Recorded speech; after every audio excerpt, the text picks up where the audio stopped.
Ozymandias es un poema del romanticismo del escritor inglés Percy Bysshe Shelley, publicado originalmente en la edición del 11 de julio de 1818 del periódico semanal The Examiner, con el seudónimo Glirastes, del latín glis, lirón, y el sufijo griego erastes, amante, en referencia a la esposa del autor Mary Shelley, apodada cariñosamente Lirón.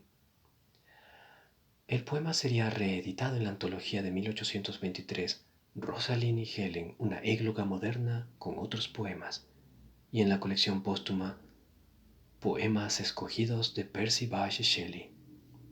Ozymandias, uno de los mejores poemas de Percy, nos brinda una mirada inquietante sobre el horror existencial de la impermanencia. Incluso los hombres más renombrados y los poderosos imperios que han forjado están destinados a ser barridos hacia el olvido. Ozymandias era el nombre que le dieron los griegos al faraón Ramsés II, derivado de su nombre de trono Usermatre. En 1817 Percy comenzó a escribir el soneto después de que el Museo Británico adquiriera un fragmento de cabeza y torso de una estatua de Ramsés II que data del siglo XIII a.C. El poema parafrasea la inscripción en la base de la estatua, dado por Diodoro Sículo en su biblioteca histórica. En el soneto de Percy, Diodoro Sículo se convierte en un viajero de una tierra antigua. Tal vez lo más emocionante de este poema es la capacidad de Percy para crear una imagen tan evocadora sin haber visto la estatua sobre la que escribió. La inspiración que recibió de la estatua de Ramsés II surgió de lo que pudo leer y escuchar sobre ella. En apariencia, Ozymandias es un soneto muy sencillo. Sin embargo, presenta varias capas que resuenan como ecos del pasado. El poema comienza con el narrador en primera persona, anónimo, probablemente el propio Percy, quien nos dice que conoció a un viajero de una tierra antigua, tal vez Diodoro, el cual le contó la historia del rey Ozymandias. De repente, el soneto cambia a la tercera persona, al viajero. También hay una tercera voz, la del propio Ozymandias, ya que sus propias palabras están escritas en el pedestal. Esta pluralidad de voces y tiempos sutilmente entrelazadas en un soneto es realmente extraordinaria. El epíteto de Ozymandias parece arrogante desde una perspectiva occidental moderna, tal vez porque es uno de los epítetos del propio Cristo en los mitos bíblicos. No obstante, este era un título común otorgado a los faraones. Los lectores de Percy probablemente entendieron el término en un contexto más bíblico que histórico, quizás como un rasgo de narcisismo, incluso de blasfemia y arrogancia. Sin embargo, Ozymandias solo está diciendo que él es quien manda en Egipto. Percy era un poeta romántico, y en calidad de tal sus poemas a menudo tratan el tema de la naturaleza como una poderosa fuerza que, en comparación, nos hace ver insignificantes. En este sentido, es lícito suponer que las solitarias arenas del desierto que devoran el imperio de Ozymandias son una afirmación de que la naturaleza prevalece al final, y que el esfuerzo humano, por colosal que sea, siempre es efímero.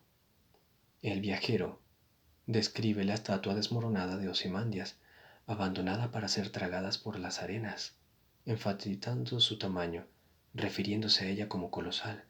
Al principio esta descripción crea una sensación de grandeza, pero más adelante sirve para establecer que los logros más notables se perderán en el tiempo. Si bien la cabeza de la estatua todavía transmite algo de la naturaleza de Ozymandias al conservar la mueca del faraón, en última instancia refuerza la impermanencia de las obras humanas. Al describir la habilidad del escultor, el narrador comienza a construir la desesperación central del poema. Ni el poder de un rey de reyes, ni la habilidad de un artista escultor permiten que el monumento sobreviva a la prueba del tiempo. Percy es inteligente al distanciar al lector de Ozymandias. No describe al rey, sino que presenta al narrador que escucha a un viajero hablar de una estatua que vio en el desierto. Esta separación es fundamental para el sentido de impermanencia en Ozymandias. Si el soneto expusiera al lector a la grandeza del rey podría darle un sentido de significado a las obras. En cambio, el poema revela la naturaleza efímera del poder y el arte al separar al lector tanto del rey como de su estatua. A pesar de que Ozymandias era lo suficientemente poderoso para referirse a sí mismo como un rey de reyes, el narrador solo escucha de él por casualidad.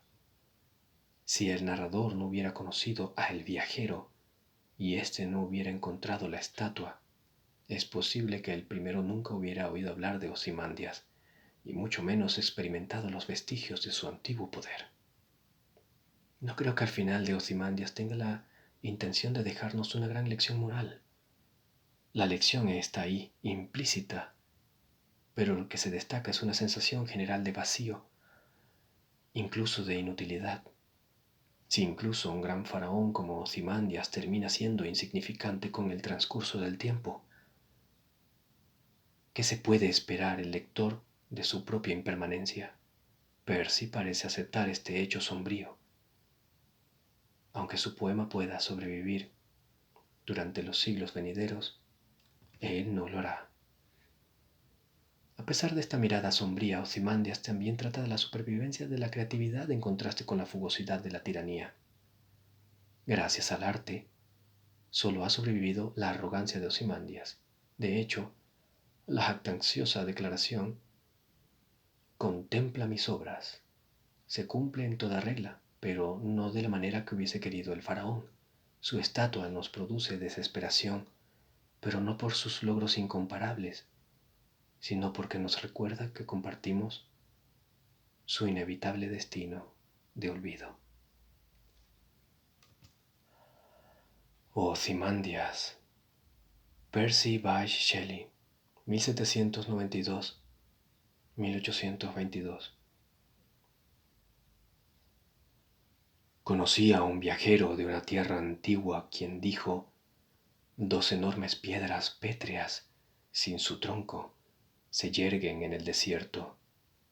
A su lado, en la arena, semi-hundido, yace una cabeza hecha pedazos, cuyo ceño, labio arrugado y desdeñosa mueca de frío mando, cuentan que su escultor comprendió bien esas pasiones que aún sobreviven grabadas en estos inertes objetos, a las manos que las tallaron y al corazón que las alimentó. Y en el pedestal que se leen las siguientes palabras: mi nombre es Ozymandias, rey de reyes. Contempla mis obras, oh poderoso, y desespera. Nada queda a su lado alrededor de la decadencia de estas colosales ruinas, infinitas y desnudas. A lo lejos se extienden las niveladas y solitarias arenas.